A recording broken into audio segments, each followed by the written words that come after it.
Hello, everybody. Welcome to the Rotoworld Football Show. It's Thursday, May 22nd, 2025, and there's much to talk about. The tush push rides again.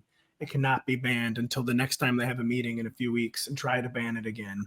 For now, it cannot be banned. The Olympics, which you may know exclusively air on a little network called NBC, they're going to have NFL players now. Pretty insane. And we're going to talk about that. We're going to talk about Devin Achane, who I think anyone, if you asked them about Devin Achane's 2024, be like, look, I love Devin Achane, but they should probably give him the ball less. They want him to be good. And instead, the Dolphins are like, what if we give him the ball more? Yeah. And very interesting. The Jets, fresh off whatever passive aggression was going on between Aaron Rodgers and Garrett Wilson, they understandably want to give the ball to Garrett Wilson a little more. We'll talk about that. Kyle Williams, the guy on the Patriots, quote unquote, making his presence felt. Who cares?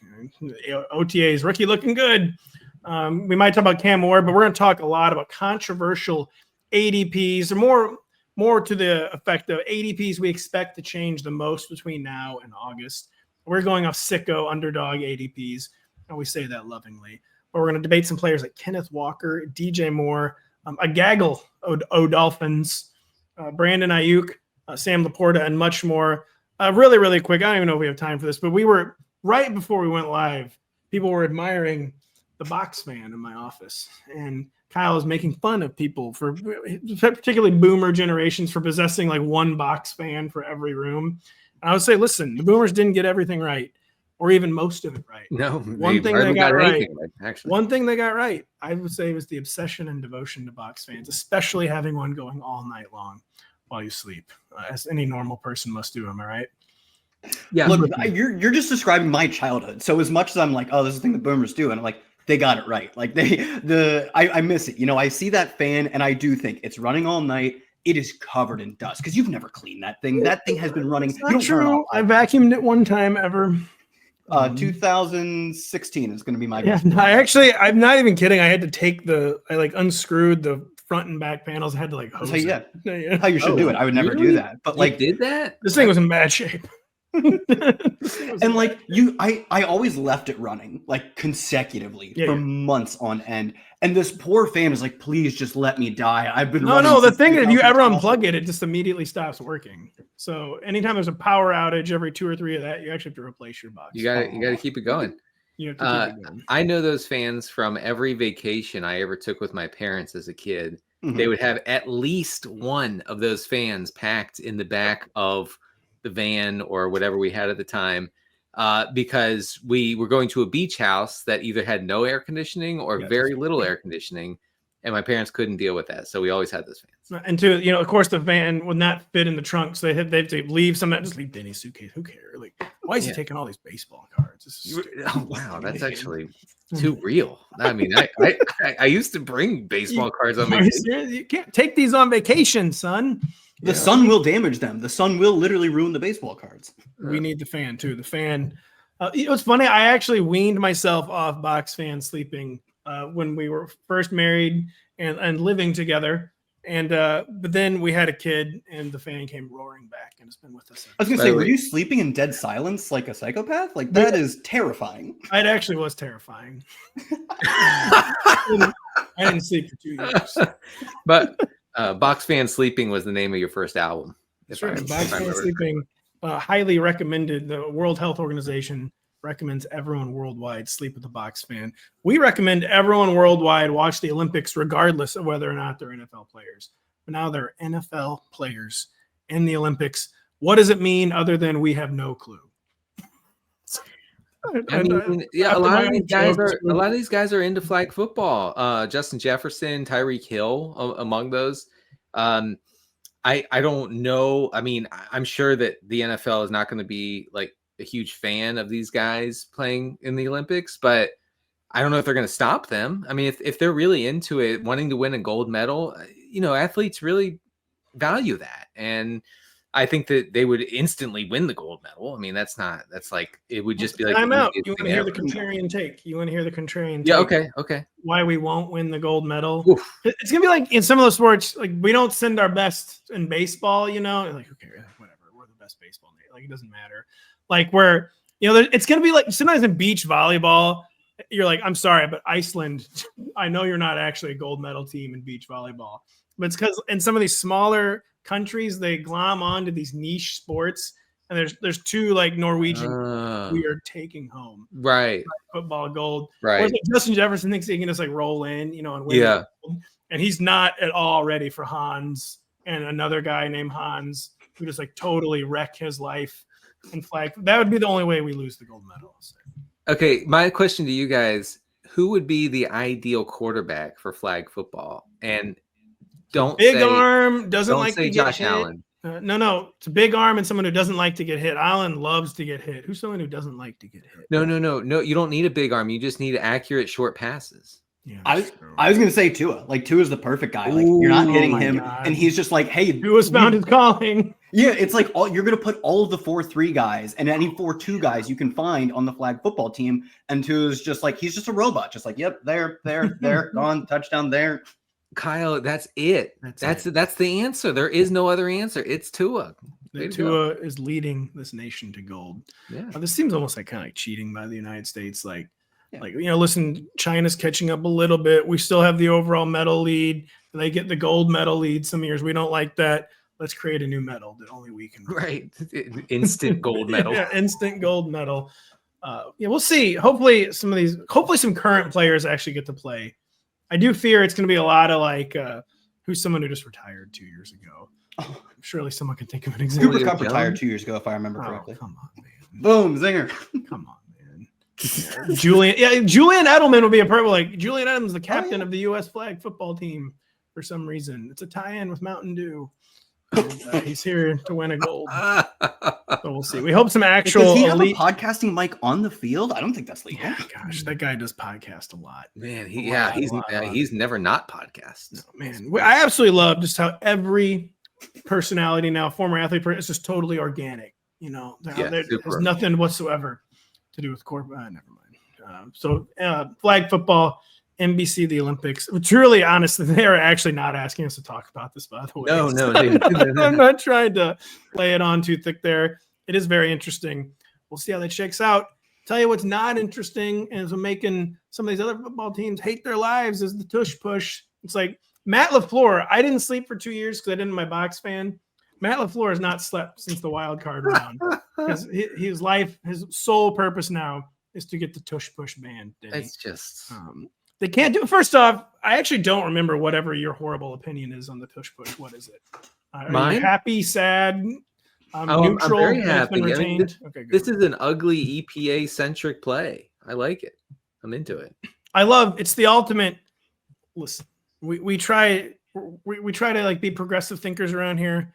This is the ultimate cry more play. Like, dude, I'm sorry, you need to cry more. Like, if you can't stop the tush push, may I suggest you cry more? So I found a really interesting quote from Nick Sirianni, who had the idea for the tush push back when he was with the Colts, actually. But he said like I'm kind of offended that everybody thinks it's easy, and that's part of the argument is this is just too easy. Everybody can do it. He says, well, that's kind of offensive to me and the team and Jalen Hurts because we have spent an inordinate amount of time over the past few years perfecting this play and coming up with new and inventive ways to catch teams off guard and to gain leverage on this play. So like we put a lot of work into this and you guys are saying it's easy, but then beyond that quote, you just look at guys like Jordan Love trying to run this play and it's over. They can't do it. Okay. Ravens are using their tight ends to do it because like Lamar Jackson, as much as he's a great runner, he's not built in any way like Jalen Hurts. So they put in Mark Andrews. I think they did with Charlie Collar once too. They did. And so, yeah, it's offensive to Nick Sirianni. It's offensive to any viewer, who watched the playoffs. Like if it's so easy, I am waiting for a second team to be able to do it ever with any regularity. Like Josh Allen, biggest game of the year, gets stopped in like 3 different tush. Josh Allen, the biggest quarterback anyone's ever seen, he couldn't run it. He couldn't run it because you know why? Because the Bills are not good at actually doing the real tush push, like actually getting in there, someone pushing him from behind. No one was doing that, right? And so it takes coordination. It's a skill play. Like it's not just like a caveman play. Like it works because these guys are good at it. It's a skill I also play. saw this stat, and I didn't verify it was true because it's funnier if it just is true. I'm pretty sure it's true. Is that the Eagles' opponents this year were 15-1 voting to ban it, and the rest of the NFL had to be. There could have only been like 7 votes because it got 22, so there could have only been 7 other guest votes. And Jerry Jones even alluded to this. He was like, "Do I think it should be banned, or do I just not want to face it? I don't know." Like, it's very clear. The other teams that can't run it, which is almost all of them, just want to take their ball and go home. Like, the Bills actually were pretty good at running in the regular season. They completely lost it whenever it was most important, which is not great, but they were good at it. And Mark Andrews, I think, was successful like 3 or 4 times or something. But it is such like, it's cry more, like take your ball and go home behavior.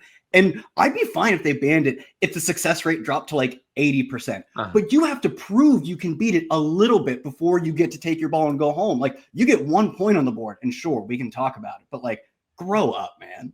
Well, per producer, the success rate has fallen a little bit. It was 88.1 in 2023, very, very high, down to 82.4 last year. To me, that's another reason to keep it. The teams are actually adapting against it. And I think the real reason that we have to keep the tush push, who at home wants more punts or more field goals? Yeah, it's good. It's like, the ultimate. it is objectively good. 3 yard. Yeah, that's why it's amazing. The game's actually good. Then they're not trotting out Jake Elliott for no reason. And that's right. Hitting a yard. That's good for the game. And this bad faith argument that a lot of injuries happen. I think Raheem Morris was out there saying, "Hey, like, we have to ban this because it's a player safety issue." It's not. It's not. No. Okay, here are the total last year of injuries during the tush push was zero. So I don't know what to tell you. But speaking of stats, I didn't double check before coming on the air, so don't hold me to this. The Knicks are the first team in NBA playoff history to blow a 28-point lead with 11 seconds left. Can I tell you that I was watching that game and I turned it off in the fourth quarter? No, I came down from putting my kids to bed. This is not a joke. At about the 4-minute mark of the fourth quarter, and was disappointed that the game was quote over.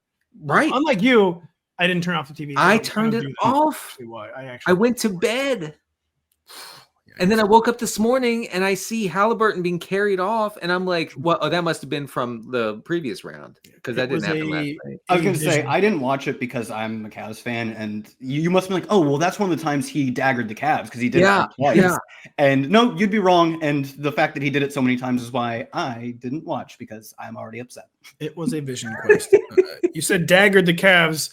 Tell you who spent some time daggering fantasy managers. Both teams he played for and the teams he played against last year was Devin Achane. Very hot and cold. A league winner early in the season. Had a big middle where I was like, well, I used to like making the playoffs. I'm now no longer making the playoffs. And then near the end where he was helping you win leagues in the playoffs again. But Devin Achane, I just feel like, we litigated this last year. Some guys are better as change of pace players. Denny Carter. Because I have one of my best friends is a Dolphins fan, and every week he would text me, not sure why Mike McDaniel treats Devin Achane like Jerome Bettis. And don't get it, but apparently they want to give him more work, at least via assistant head coach and RB's coach Eric Studsville. I said the team is quote preparing to give Devin Achane more work.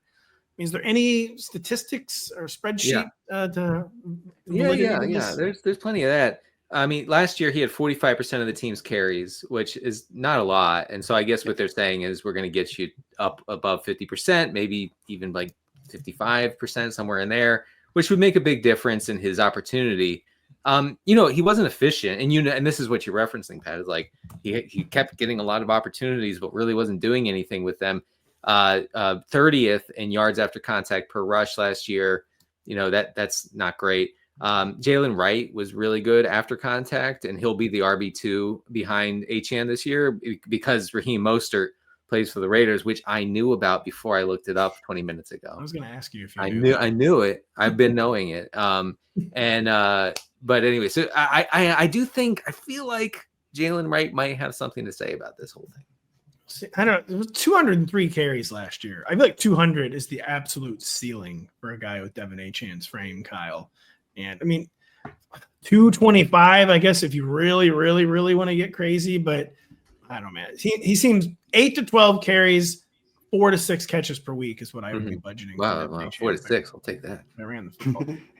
Yeah, I mean, from a fantasy perspective, I think more work is pretty much always better, but I do think there are players who, like last year, he got a lot more work than he did as a rookie Achane, and he gained like a fraction of a fantasy point per game. It was almost identical. So the more work, while it boosted his fantasy output, I really think it just gave him a better floor, where like more work gives you a higher floor, but for him, it didn't really give him a higher ceiling.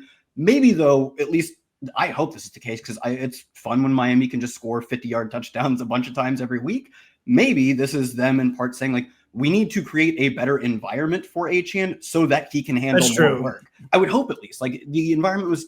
Or no, yeah, just Mike McDaniel be like Mike McDaniel : we will attempt to have a real running game this year. And yeah, exactly. Like fake, it was not a completely fake one. Like, no, maybe I think they need the fake one. They need the fake one that's like our fake one just springs off the 50-yard Achane carries all the time. Whereas last year we just weren't getting that. Achane had a higher rate of 8 men in the box. He was getting fewer yards before contact in all of his carries, and his numbers in those weren't bad. It was that 2 years ago, he was getting so much of a runway and was never seeing stacked boxes. And he just crept towards league average last year. And that was really punishing for him. And I do think part of that is just the fact that he is a guy who probably isn't, we know he's not built for that between the tackle stuff, which he saw more of. He didn't see a crazy rate of it. He saw a relatively low rate. He's built for the never give him between the tackle stuff kind of work. I think it's also the fact that they just didn't have the offense that can foster an environment made for Achane. When your entire offense is built out of 5-yard over the middle throws to Jonnu Smith, that makes it also very easy to defend the run, because you're just packing the box with guys maybe there to defend the pass, but they're already on top of your home run hitting running back. So I think for Achane to return to form, touches more or less doesn't matter. For him to return to the literally record setting in terms of yards per carry, for him to return to that kind of form, it just has to come through the passing attack being more explosive, downfield explosive. It is. I almost feel like it's a chicken or the egg thing, because your argument is pretty compelling on when it's kind of that horizontal passing attack. It stands to reason that'll make the run easier to defend. But when defenses start camping out on the Tua thing, and it becomes like such a painful watch,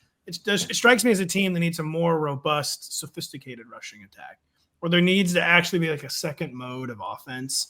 But is it even possible when you're playing Tua never get hit ball? Yeah, it might not be. That's a good point. Yeah. It's really in part I think they need to get back to Tua throwing explosive plays, but I don't know that that's in the cards for 2025. I really hope it is, and it seems possible. But would I bet on them just having another like Tyreek Hill historic yards per route run, 50-yard catches every game?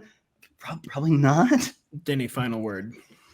This Dolphins offense is pretty unimaginative in the end. It is. And I think that Achane will suffer for that. Wow. Suffer. Oh, was that? I think you're saying Mike McDaniel will suffer. Was that too strong? Mike McDaniel, clear as day. We love you, buddy. You're an offensive coordinator. It's fine. It's totally fine. Okay. But you're an offensive coordinator. You will be an offensive coordinator in 2026. We will be a Rotoworld football show when we come back right after this. Since there really isn't an offseason in the NFL, stay dialed in with us on the NBC Sports Now channel. Join Dan Patrick, Mike Florio, Chris Sims, Matthew Berry, and us from the Rotoworld Football Show for more insight on the biggest news and stories around the league. For more details, visit NBCSports.com/now. We were talking about the Dolphins, and we'd be remiss if we didn't say we were going to talk more about the Dolphins a little later in the show. We expect Tyreek Hill and Jalen Waddle's ADPs to be some of the summer's big movers. What about Garrett Wilson? Will this be a big summer mover, you guys? Jets head coach Aaron Glenn told reporters he plans to give Garrett Wilson the football, quote, as much as possible. This is a huge not same from Aaron Rodgers. Aaron Rodgers, quote, tweeting this, not same, who spent the entire year in New York by making Garrett Wilson fight for his love instead of just giving him the ball ever. Man, you're right about that. And Aaron Rodgers, the last year was not about a championship. It was about hunger gaming people like in the Jets skill core. Like, oh, that's funny. You think you're better than Devontae Adams? We'll see about that. Devontae's like he probably is. I mean, it wasn't even Devontae. It was, you think you're better than Alan Lazard. Yeah. Well, guess what? I don't think that. It was right. It was a lot of power politics going on in that year with a lot of power politics, but also did Aaron Rodgers have a point, Denny? Is Garrett Wilson, is he good? He won the O'Roy. He hasn't really taken another step since then. Yeah. He's clearly, at the bare minimum, an extremely good number 2 receiver. He could still be a legitimate number 1 receiver, but he has been an alibi guy where there's very compelling reasons and arguments for why he hasn't taken another step forward from that rookie year. But again, a lot of times elite players just blow through like their surroundings, those restrictions, and just even in a bad setup. Was Garrett Wilson, is he forever doomed to be an alibi guy? Or is it like, yeah, no, dude, you have no idea how bad it was. And maybe something in between. But I will say there are some metrics concerning Wilson that are not fantastic. But yards, catches, touchdowns. I mean, they're nerdier than that, but yeah. The thing that kind of hangs over this whole situation for Garrett Wilson is that pass volume is a quarterback stat, and Justin Fields is going to be his quarterback. So Justin Fields, any offense quarterbacked by Justin Fields is going to be in the bottom 4 or 5 in pass attempts, unless he loses the job, of course. And there's a reason why Garrett Wilson was so fun for a little while with like Joe Flacco. Remember when Flacco was his quarterback? Yes. And it was like 58, 65 dropbacks or something. And Jerry Jeudy playing. Feasting. Right. It was Jeudy ball. And it was fantastic for fantasy. But I just feel like unless he's going to be super efficient, which he has not been, I don't know if he's going to be a top 12. He's definitely not going to be a top 12 in my opinion. But what do you think? Kyle, it's apples to oranges. But we do have – so the last time Justin Fields was a weekly starting quarterback in a skill core that had one good player, he made DJ Moore an elite fantasy player. Any chance of that happening here? Wide receiver, what feels appropriate for you for Garrett Wilson? Yeah, I mean, I think there's a chance that it happens, but so much of that season was fueled on like 2 gigantic games. I mean, he had the one like mid 200 yard game, which maybe 237 yards. I'll never forget it. As long as did you actually know that? I believe it's 237 yards. I'll look it up. Yeah. That's actually pretty awesome. I'm happy for you and your tattoo that you have. That so, and you know, that's also maybe somewhat of a field stat is like your guys can blow up at any time, even if the valleys between them are pretty low because of the volume. But I do think since then, we just continue to get more and more evidence that teams don't trust Fields to throw the football a lot. And he was at his best last year in terms of cutting out the mistakes. It was career low sack rate, career low interception rate. And like, what a coincidence that coincided with the lowest volume of his career because he was playing for a team that was determined to be the lowest volume passing attack, Arthur Smith Steelers, in the entire NFL, which I think they were nearly successful. I think they passed more than 1 or 2 teams. So you're telling me the trade-off here is that Fields can be opened up. We can say you can let Fields go crazy and it does not go well for your actual team's win-loss offensive success, or there's something to work with here. You can treat him more as a limited player. You can cut out some of the mistakes, but you do that by just chopping off his volume. I think 1, that's an indictment of Fields, and 2, I think NFL teams will generally lean towards let's try and maximize this player's efficiency by limiting their volume. I think that's likely the outcome the Jets go for. Wide receiver 13 on Underdog.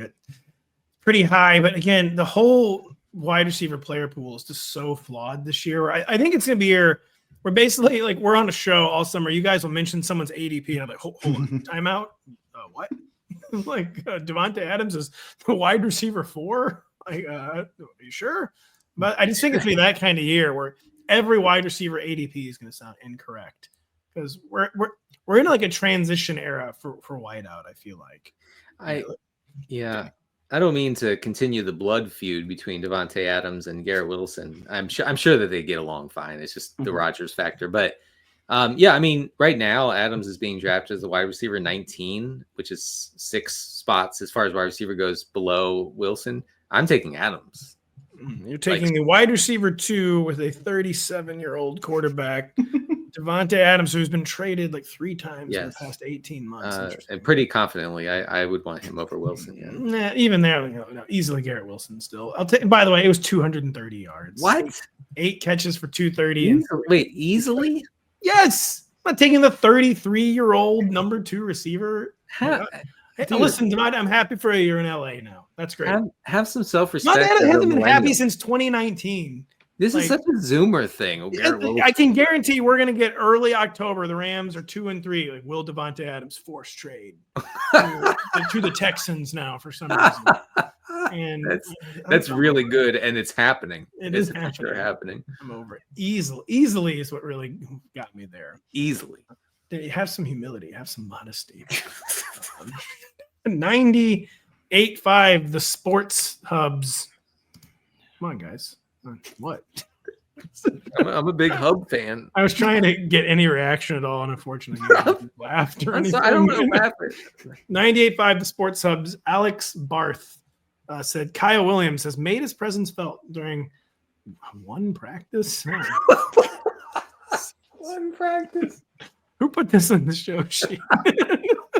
I don't know. Well, I know who's in the show sheet. I wrote the blurb, and I was like, trust me, I did all this laughing with myself too. But I do think it's important to note when a rookie whose biggest competition for targets is coming off of a torn ACL and back-to-back down seasons, 32-year-old Stefon Diggs, when that's his biggest competition, just get on the field. And that will be a challenge for some rookies to just get on the field. Like you think like Jermaine Burton last year, his competition for snaps was Andre Yoshivas, and he never even sniffed the field, obviously, because the team just didn't like him. He earned not being on the field.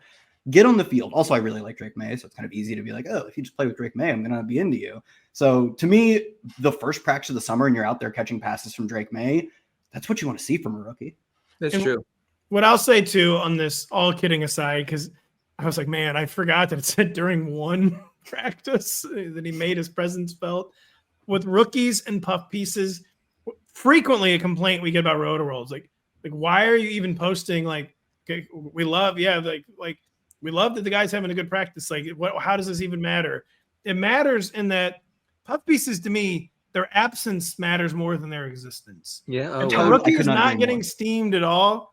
Like, that's bad because reporters love to put this stuff out. So it's kind of the bare minimum you need for Kyle Williams. Like, I don't know, dude, the Pats media keeps writing about Kyle Williams. That actually is it's a great way to put it. Yeah. I'm sorry to interrupt you, but I think back to Roman Wilson for the Steelers last year, and I was grinding for some sort of blurb in May and June. Like, surely even Kaboli had to have said something. There was nothing. No, Kaboli, nobody had. This anything. is so funny. Denny, that is the example Carane used to me less than 24 hours ago. Friend of the show, Pat Carane, was Roman Wilson. That's the perfect example of just get the coach to say your name, get the reporters to see you make a play. It was Kamani Vidal at running back last year too. Was like, why will they not mention him? Is he out there? Did he get cut? Is he playing in the NFL? He's good.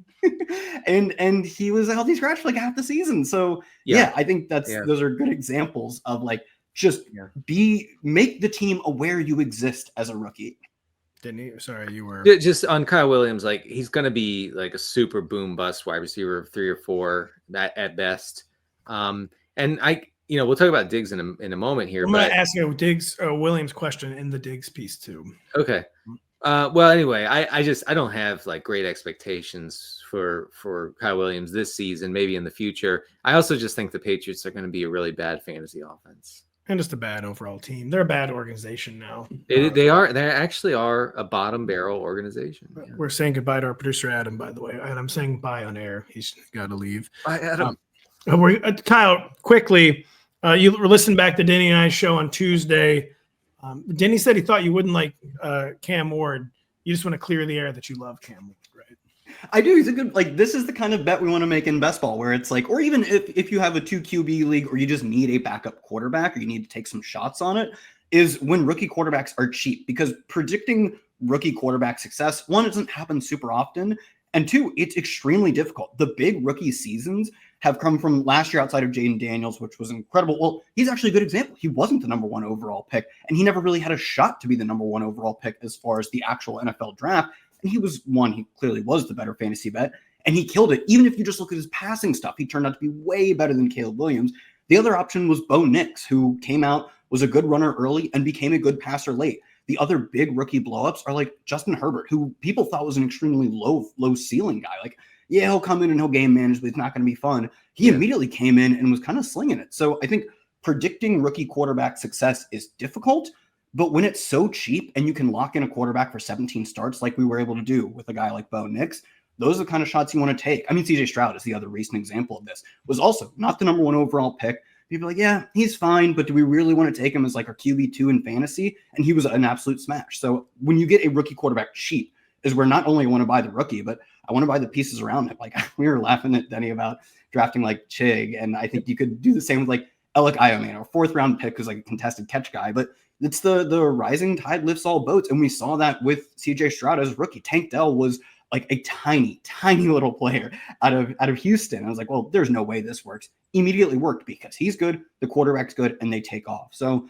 I think also Denny said Cam Ward's generational. The first time we talked about him in like February, it's like, whoa, pump the brakes. But he actually is a fun ceiling bet immediately out of the gate. So to me, it's just the types of bets we want to make. Titans make sense, even if it's like not the sexiest.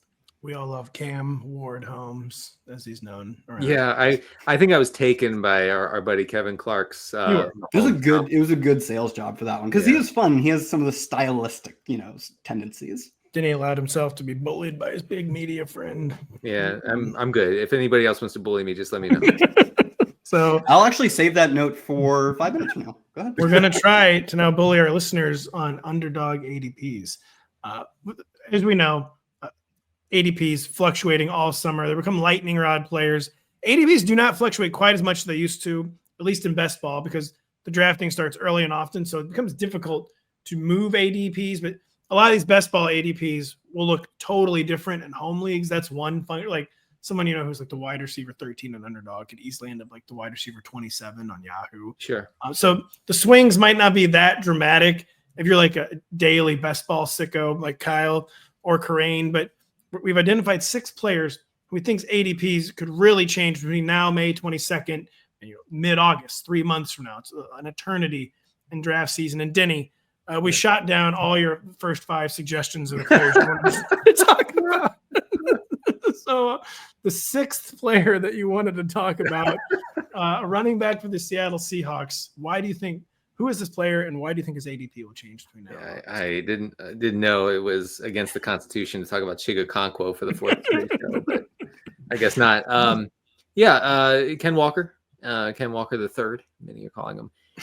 He's RB19 right now, and I just you get the sense that, like we've talked about, Mike McDonald is done with the whole passing thing. We're getting back to old Seattle Seahawks football. And I think that as that sort of sinks in with fantasy folks in July and August, that, Walker will jump. Now, I don't think that he'll get into like the top 12 as far as ADP goes, but I can see him going from RB19 now to like RB like 14, somewhere in there. It should settle in there. And then Charbonnet could rise as well. We could see both of them go up the board a little bit. Charbonnet could rise, but Denny, one reason I like the Kenneth Walker rising argument is they're done with the past, like you said. I think they could just be done with Charbonnet also, where they weren't very into Charbonnet when Kenneth Walker was healthy last year. And Kenneth Walker was frequently not healthy. So Charbonnet's end-of-season touch totals looked a little better than you might expect. He also caught the ball more than you might expect. So you can't just sit here and say Charbonnet's done. Like mid-year when Kenneth Walker was healthy and like the guy, Zach Charbonnet's change of pace totals were like really, really modest, like 4 or 5 carries a game, Kyle. And I just think this is a new brain trust. They clearly think Kenneth Walker is better, and they don't feel any allegiance to Zach Charbonnet. Or Kenneth Walker, he's always been the leader of this committee, but he could be like a really, really strong 1A this year. Do you agree with that? Yeah, like you said, it wasn't even whenever Ken Walker was healthy. It was when he was active. They just treated Charbonnet as a true RB2. Like he was not contending for even 1B or part of committee status. He's what any other true backup looks like. I had a few other kind of examples of this player that we saw rise up last year. Last year, it was the like projected volume guys who had room to rise. It was Javonte Williams. He was going to get a bunch of touches, and maybe he's good. One of those things turned out to be true. It was James Conner, who was going to get a bunch of work and also could be good. Those both turned out to be true. He is just actually really good and gets the ball a lot. A few other guys in that sort of vein where it was very clear that it was very clear by the end of the summer that they just had done nothing but signal these guys are going to get to work a lot. Oh, Isaiah Pacheco is another one. He shot up once people started like internalizing that he just is going to get all the touches, ends up getting hurt. But this is the style of running back that rises throughout the summer. So yeah, this year I think James Conner qualifies again. I had like Chuba Hubbard as a guy where what are they going to do? Give like satellite back Trevor Etienne? Like they're going to give him a lot of work as a 5th round, I believe, rookie? Maybe. Probably not. I don't think maybe so. Actually, I don't know. I don't know. Bad organization. Bad teams do weird things pretty often, frankly. And Ken Walker, I think, is another example of this guy where it doesn't really seem like there's competition for touches in the backfield, given that they didn't use Charbonnet's competition for touches last year. It could happen with Brian Robinson too, where like they don't want that to happen. But like if it's like August 8th, I'm like, well, all the other guys are bad too. So might as well keep giving it to the guy. I mean, Brian Robinson, this happened to last year too. He was another ADP riser who fits the exact same bill, and he kind of does again. Yes, we all kind of wanted to identify. We thought the Dolphins receivers would be part of this group, Denny. First of all, why do we think that? Tyreek Hill's wide receiver 15. Jalen Waddle's wide receiver 32. One reason I think Waddle could be a riser is just because wide receiver 32 is so low. It is very, very low. He's become such a frustrating player, but that's low. Tyreek Hill, he's in his 30s, but it was one bad year. You could easily see the second training camp begins. Every report, every coach goes like, well, Tyreek was never healthy last year. He was a lot more banged up than people thought. Tyreek is so focused this year. He wants to bounce. Or it actually also could go the other way. Like Tyreek kept requesting trades and sort of seems like he still wants to be traded. I guess that could happen. Yeah. You ever get the exact same trade in fantasy twice where you decline it and they just send the same one again? Tyreek's just there doing that. Is it? Come on, someone get me out of here. First off, did you even agree that the Dolphins receivers could be summer ADP risers? Yes or no? Certainly. Well, both will. I mean, my prediction is that both will. Whether that's warranted or not and how much it'll happen, I'm not sure. I think, Tyreek Hill, look, he keeps having wrist surgery, which is not great. Every time I log on to rotoworld.com, there's a new wrist surgery from Tyreek Hill that's landed. But hopefully he's okay. He's going like 16 picks after Brian Thomas right now. And look, let me be clear. Danny doesn't like Brian Thomas. I love Brian Thomas. I was an early Brian Thomas adopter along with my Zoomer friend Kyle. And me. He was like a pod favorite, I'd say. I think we should all get some credit there. Yeah. And I guess Pat was also on board. He was. And I may have, although if you rewind the tape, I may have said something like, "You never know about Christian Kirk, folks." That checks out. Honestly, we don't have to run the tape. You probably did. Yeah, it's fine. So anyway, that seems too much. That's too much. 16 picks between Thomas and Hill. So Hill's going to bump up there. I'd be shocked if he's not going inside the top 10 at wide receiver in the summer. And still, even then, I'm okay taking him. And Kyle, would you rather have wide receiver 15 Tyreek Hill or wide receiver 13 Garrett Wilson? No, other guy. I do not want to. So this is funny. This is not. It's too. I think it's probably too anecdotal to be predictive. But in the past 10 or 15 years, wide receiver ones at any point in their career, if their yards per route run got cut in half, they were out of the league within a year, about half the time. Like truly, I mean, it's what AJ Green and Julio Jones do on their final stop before retiring. Hill, the thing with Hill is he had a much higher starting point. Those guys basically half from like 2 yards per route run where like, Julio Jones was frisky with the Bucks or whatever. He didn't run a ton of routes. He got banged up, but he still had a little juice. And then his Eagle stop is where he gets half. Whereas Hill starts from one of the best yards per route run seasons in the past decade at like 3.8 or something 2 years ago and dropped below 2 this past year. But still, it is proportionally a drop that happens to good players right before they're done very, very often. There aren't many examples of players who come back from it. Jordy Nelson did, and that was a long time ago. It's probably the best example we have. But like I said, every situation is unique, and it's a small sample. It's like 15 or I think it's 14 guys, if I remember correctly. And like I said, he was better. I mean, by yards per route run, he was better than any of those guys ever. I think he has the most yards per route run in a single season, at least for like PFF data history. But it is a scary drop that typically precedes true disaster. You're going to go anecdotal too. It just seems like every time these alpha wide receivers kind of go into whatever this mode Tyreek has been in, where he seriously tweets once a month he's going to get traded. Like they kind of never get it back. On the team. He left the field at the end of the year last year. Tyreek Hill really going to get the fire back for the Miami Dolphins? Like it is if they're good. Well, got bad news. I knew. I mean, that's the thing is like, they've never been good with him, and so he's frustrated, and because this is his last hurrah. Like he's not a guy who's going to play. Like, a guy wants to get traded to the Chiefs so unbelievably bad. Yeah, they should try him in Kansas City, see how it works. He wants to get traded so unbelievably bad to the Chiefs. We'll talk about Tyreek Hill a lot more this summer. Kyle, Do either of you know the answer to this? I think Kyle probably did since he's looking up. Where did AJ Green finish his career? I'm pretty sure I know. Denny, go ahead. Okay, so AJ Green finished in Tennessee. Nope. Arizona? I had zero memory of this. Not only did he finish in Arizona, he spent 2 years in Arizona. Recently is 2022. After the pandemic. After the pandemic, AJ Green played for the Arizona Cardinals. And if I remember correctly, there were like hype pieces about him. There were.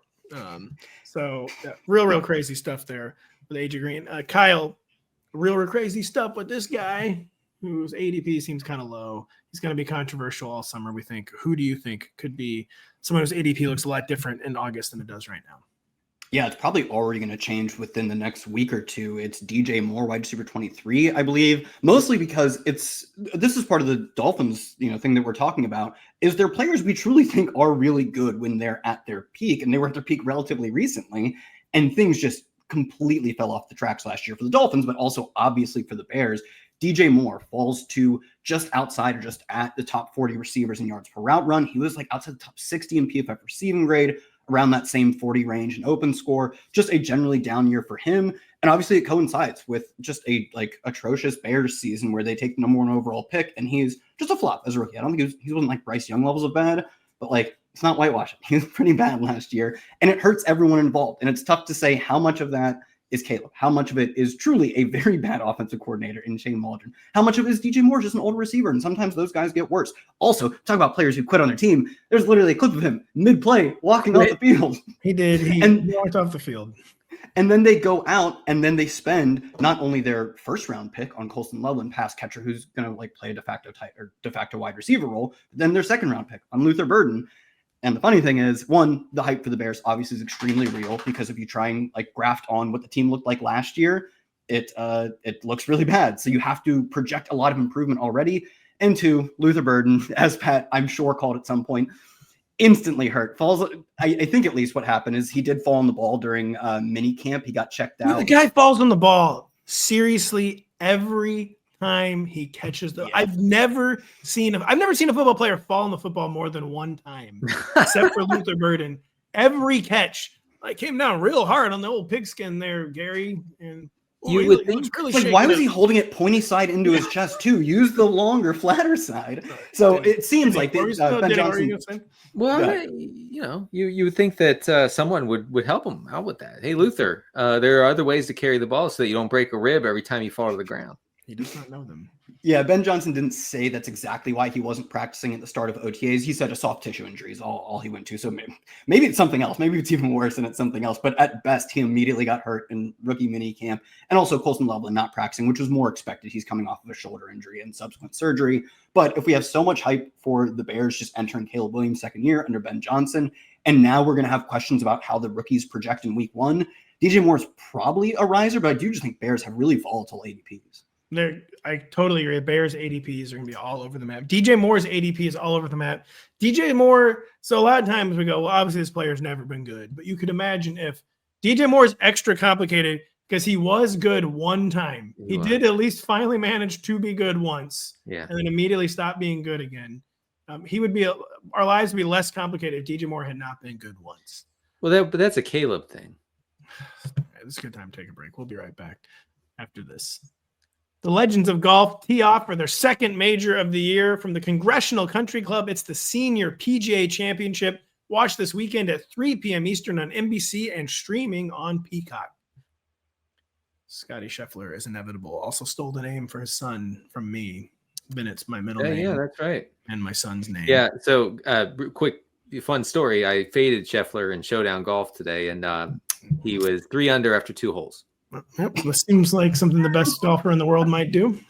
And so we'll see, especially since he's infinity stoning majors now. He's unstoppable. Yep. Unlike Jordan Spieth, he actually can still Jordan Spieth. I don't even know why I brought that up. Yeah, that's tough. Denny, Stefon Diggs, why did you bring this up? Wide receiver 43. You think this is going to be an ADP riser, even though old, bad, hurt, team bad. Mike Vrabel's never called a pass before. Drake May, more concussion evaluations than touchdowns. Yeah. Sure. No. Listen, guilty on all fronts. guilty on all charges. I'm going straight to prison for saying this. But before I go, I want to say Stefon Diggs going as wide receiver 43 is crazy. It's crazy. Like it's too high. Yep, should be like wide receiver 64 for a guy who's going to see 140 to 160 targets. It's crazy. Cut his mic, please. Who else is getting targets? Kyle Williams. Williams, according to 98.5, the hub said otherwise.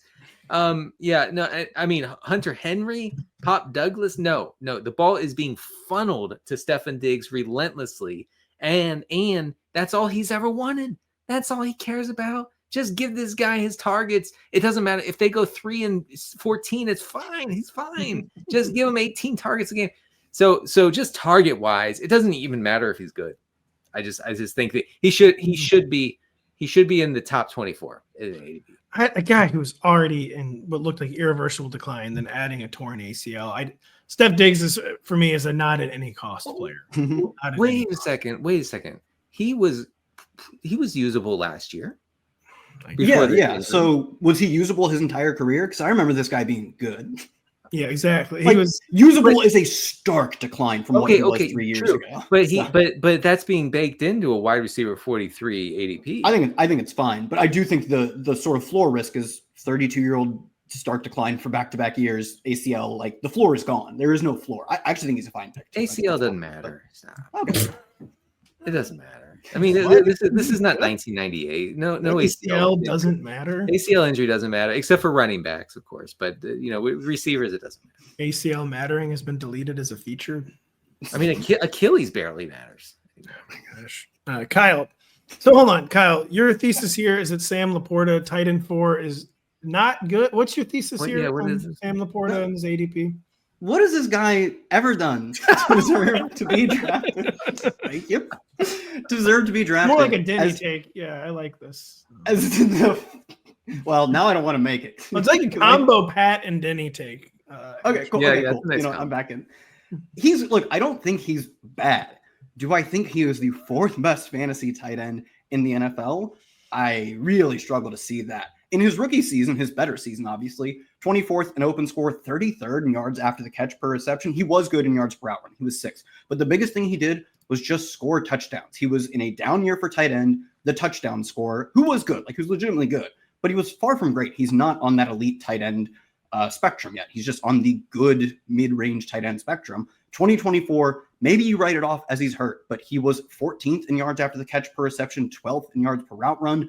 He was 7th in open score, so he does better at getting open, but the numbers largely improve on the back of declining targets per route run, declining target share, declining overall involvement in the offense.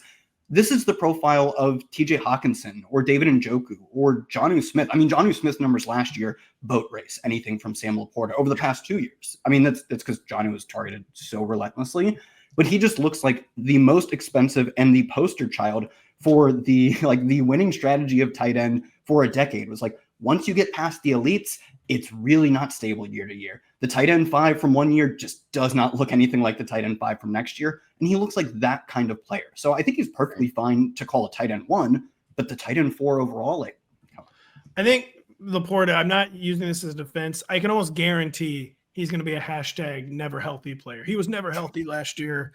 He was really out there gutting it out because he did play through several injuries, I think. Mm-hmm. I just think you're going to get a lot. Sam was never right. Sam looks so much more fluid this summer. Sam's so happy not to be rehabbing. I think that could be a narrative with Sam LaPorta heading into the season is what I will say. Not sure if I agree with it, but the only thing that could make this take look bad is that if the Lions are not a good team and have to have Goff dropping back way more than we project, and that means more volume for everybody, including your guy LaPorta. Denny I was going to say, if the argument for any player relies on their team being worse, I'm not. No, for sure. It's not a great. Denny and I have been predicting the Lions will be bad every year since 2021, and it might work for us. It's gonna happen eventually. It might work for us. The last one we're going to talk about, Brandon Aiyuk, is currently the wide receiver 46. Seems very, very low, but he is questionable for week 1. I think is he actually going to miss week 1? Why did I put this one in here? I think he's out week 1. So the thing is, the good news is, I think the broader idea of this topic was guys who are going to rise or fall. Yeah. And you can bet your bottom dollar he's going to do one of those things because we're going to find out if he's playing or not week 1. He will not be the wide receiver 46. Let's see.